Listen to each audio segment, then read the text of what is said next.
Yo, Yeah, it's dead in this town. man, You know, it's crazy. gotta shake things up. Yeah, For real. Let's go. Quiet nights, there is no sound. Who needs a life with no fun around? Quiet nights, can't feel a pulse, can't hear a heartbeat. It's time to wake up.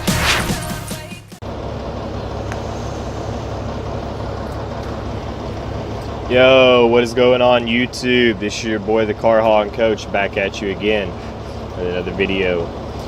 Today, we're going to talk about some of the things that I personally think are a must to know before you get into the car hauling industry. The first thing is, I would not recommend you get into this industry if you do not have a minimum of 1 year driving experience. This is not something I would recommend anybody just jump right out the gate into. There's a lot of securement factors that come into it. There's a lot of gauging that comes into it, and you have to know your routes inside and out to make sure that you're going to be good. Now, first thing that I think is really going to be the biggest thing is make sure that you are comfortable driving different vehicles and you are comfortable driving this truck. I know I said that you need to have a year to year and a half experience, but you really need to be comfortable in whatever vehicle that you're going to be in. You have to be comfortable driving different people's stuff. You're not always going to be driving just brand new, going to a dealership. There's going to be times you're going to be driving people's personal vehicles. You've got to make sure that you take the absolute most care you can with these vehicles. Any little thing, it's going to fall back on you, so you've really got to make sure that you cover your ass. Second thing that I think is another big factor is you need to have really good customer service skills. When you get that load dispatched to you and they say, hey, you're picking up from Susie Johnson in Tucson, Arizona. As soon as you get that load, you need to be comfortable with calling that customer right away and saying, hey, this is the car hauling coach over here at XYZ Transport, and I've just been assigned to pick up your vehicle. I just want to make sure that this is a good time to meet you to get this vehicle. I'm roughly 30-40 miles out. I can be there in the next 45 to 50 minutes. Let me know what works best for you. Is there anything I need to know about this vehicle beforehand? That way I can kind of prep myself and make sure that everything goes smoothly for you with this. As well as that, you need to be willing to call the customer while you are en route. Say, for example, that vehicle's going from Tucson to Maryland. You need to be comfortable, whether it be calling or texting, whichever works best for the customer, at least once a day, maybe every other day, and just check in with them and say, you know, hey, this is the car hauling coach again. I just wanted to reach out to you and let you know I'm currently in Kansas. The weather's been pretty rough, so it has set me back just a little bit. I just want to make sure that everything's still all right with you. Is there anything that I need to know about when I get there? Is there any certain place you need me to park to unload? Am I going to be able to meet you at the house? Do you want me to meet you at a store? What works best for you? You've got to be really good at talking to people. This is a really big communication game. It's not like general freight where your dispatcher says, hey, show up at Nucor Steel, you have a 6 p.m. appointment to get loaded. You show up, they ask for your order number, they roll you in, they load you, and you go. You don't really talk to anybody. You're going to be doing everything when it comes to this vehicle. You're going to be the one to load this vehicle, you're going to be the one to secure this vehicle, so it's all on you how you want to play it out. So just make sure that you're really, really comfortable with that. Another thing, you've got to be able to pinpoint little details. The tiniest detail can cost you money in this industry. What I always recommend doing is as soon as you see that vehicle, go ahead, take pictures of any damage that may be there.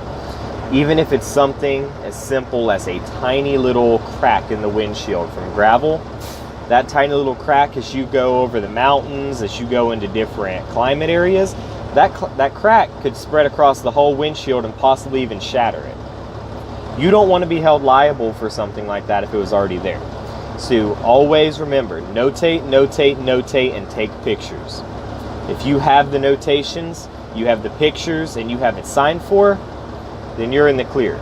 You always want to cover your butt in this industry. This is not one of those, like I said, it's not one of those where it's, oh, well, this was preloaded, I didn't know anything about it. No, everything is on you in this industry. So you need to make sure that you can notice the tiniest little details, whether it be scratches, cracks, anything. And make sure you look underneath that vehicle too. A lot of these people, when you go to deliver the vehicles to them, they are going to check the undercarriage. And if you scratch up the undercarriage, a lot of them will notice. It may not be a big deal to some people, but there's always going to be those people that they want it in absolute pristine condition. You never know when you're going to be hauling a 1960s Corvette and they bought it in pristine condition and they want it in pristine condition. So you really need to make sure that you take the time to put in that inspection and make sure that you look for every little possible aspect of that vehicle that could be damaged. If you are hauling vehicles from the ports or any vehicles that are going to a dealership, you need to make sure you have the keys, the manuals, and anything else that may be required for that vehicle. Typically, a lot of the ports are really good about when the vehicles come in, they put all that stuff in the trunk in a bag, and it'll usually have like the floor mats, your user manuals, your spare key, things of that nature. But you always want to make sure that it's there. If you did not check, and it turns up that it's not there when you get to the delivery, that falls back on you. And anybody that has a newer vehicle and has had to buy a replacement key, that can be up in the hundreds of dollars, and you don't want that to cut into your profit. This industry is all about making profit. Nobody wants to come out here to lose money. You're spending time away from your family, you're putting in all this work and all this effort, and to not make money, it doesn't make sense.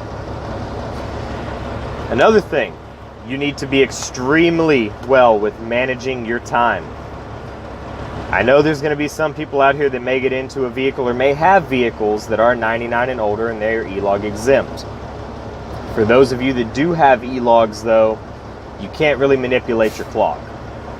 I mean, you can do things here and there, like do an 8-2 split, things like that, but that may not always be the most viable option. You need to be able to get the most out of your clock. Like I said, for me, I do long runs. My runs are usually 2,500 miles out, 2,500 miles back. With that being said, it should not take you more than about 3.5 days to get from one end to the other on a 2,500 mile run. You need to try to make your time as effective as possible. I know there's going to be times when you get 7 vehicles all from different people. That does cut into your time, but you need to plan for that. If you can, what I usually like to recommend is during your home time, try to go ahead and start loading up. Get your vehicles found. Even if you pick up 1 or 2 a day, and then whenever you get ready to leave out again, you're already loaded, you're already set. You don't have to worry about anything like that, and you can just roll straight on. Maximize your time. And like I said before, if you ever run into inclement weather, anything that could hold you up for any significant amount of time. Now, I'm not talking about, hey, we're in an hour or 2 of traffic. I'm not talking about that. I'm talking about things of a more serious nature. Say, for example, there's a tractor trailer rollover on the interstate and they shut the interstate down. You need to call the customer immediately. Let them know what's going on. You've got to have those customer service skills, guys. That's going to be the make it or break it of whether or not you survive in this industry. Just like with brokers, everybody goes on and they rate the brokers. You'll see all over Facebook groups, things like that. Hey, this broker XYZ is horrible to deal with. They don't pay on time. They don't get you loaded in time, things of that nature. In the auto transport industry, we are rated as well. There's many websites that they rate us on, as well as Central Dispatch. We are rated on Central Dispatch as well. If you get bad reviews for not calling the customer, not delivering on time, not notifying them of changes, things of that nature, that's going to impact you very, very negatively. And that's going to be the make it or break it of whether you made $20,000 on this run or whether you made $10,000 on this run. So you really need to make sure that you watch out for what you do and you cover yourself in every aspect. Now, with that being said, if you can, I know a lot of times, a lot of these companies are just going to throw you straight into it on your own. If you can, you need to try to find somebody that's in the auto industry. See if, hey, can I ride with you for a couple days? Maybe do a run with you and just kind of get the feel for it. See how to do this. When it comes to loading these vehicles, it's not as simple as people may think. It's not all just open the ramps up and drive the vehicle on. With these multiple deck car carriers, you're going to have to be raising, lowering the decks with vehicles on them many, many times. And you got to make sure that you have the right clearance. As everybody knows, when you drive down the road, this truck bounces. Not only does the truck bounce, but the car also has its own suspension system. So therefore the car is going to bounce as the truck is bouncing. So you need to make sure that you have enough clearance from the top of that, or the bottom of that rack, to the top of the vehicle. That way you know that as it bounces, it's not going to come up, hit that rack, either dent the top of it, scratch the top of it up, or crack a windshield or anything of that nature. You need to do everything you can to cover yourself. So if you can find somebody that will let you ride with them for just a few days to kind of show you how they do it, how they gauge it, you need to make sure you do that. As well, when you get into the auto transport industry, you need to buy a height stick. It can be pricey. They vary anywhere from $50 upwards of $150, $200 depending on how good a quality one you get. With the auto transport industry, it's not like everything else. With flatbed, step deck, things of that nature, you're only allowed to be 13.6 high. In the auto transport industry, you're allowed to be 14 feet high. But think about that. How many times have you came across a low clearance bridge that is, well, maybe not low clearance for you guys now, but how many times have you seen bridges and overpasses out here on the interstate that are 13.8, 13.7, 13.9? If you just load those vehicles on there and you don't check your height to make sure you are good for that clearance, you just turn that car into a convertible. That's going to be very, very costly depending on what it is. You're going to haul a lot of stuff out here, guys. I've hauled Ferraris, I haul a lot of Audis, I've hauled Teslas. Could you imagine the price that it would cost you if you ripped the top off of a Tesla? It's not something that you want to come out of pocket for, guys. So you need to take that time. If it takes you 3-4 hours to load your vehicles, it does not matter. As long as you take the time, do your inspections thoroughly, check your height, and check your clearances. You'll always be golden and you will be successful in this industry. Now guys, if you like my content, please hit the thumbs up or the thumbs down button. Your choice depending on how you feel about my content. If you do like my content though, please hit the subscribe button below and hit the bell so you get notified when I post new videos and when I go live. Once again, this is the Car Hauling Coach coming at you again with another video, and I will see you guys next time.